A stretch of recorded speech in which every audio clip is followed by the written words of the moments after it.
പരിസ്ഥിതി ദിനത്തിൽ വൃക്ഷത്തൈ നട്ട് നവദമ്പതികൾ. കോന്നി സ്വദേശികളായ മനുവും രേണുകയുമാണ് താലികെട്ടിന് ശേഷം വൃക്ഷത്തൈകൾ നട്ടുപിടിപ്പിച്ചത്. കോന്നി താഴം സ്വദേശികളായ മനുവും രേണുകയും വിവാഹത്തിന് ലോക പരിസ്ഥിതി ദിനമാണ് തിരഞ്ഞെടുത്തത്. ഇതിന് കുടുംബാംഗങ്ങളുടെ പൂർണ്ണ പിന്തുണയും ലഭിച്ചു.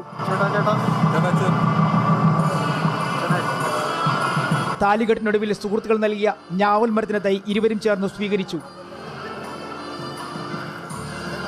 പിന്നീട് കതിർമണ്ഡപത്തിൽ നിന്നും വിവാഹവേദിക്ക് മുന്നിലെത്തി.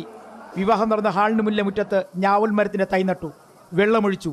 വനം പരിസ്ഥിതി ദിനത്തിൽ വിവാഹിതരാകാൻ കഴിഞ്ഞ സന്തോഷം ഇരുവരും ചേർന്ന് പങ്കുവച്ചു. ഈ പരിസ്ഥിതി ദിനം തന്നെ കല്യാണം നടത്താൻ പറ്റിയത് മഹാഭാഗ്യമാണ്. തൈ നട്ടതും ഭാഗ്യമായിട്ട് തന്നെ കാണുന്നു.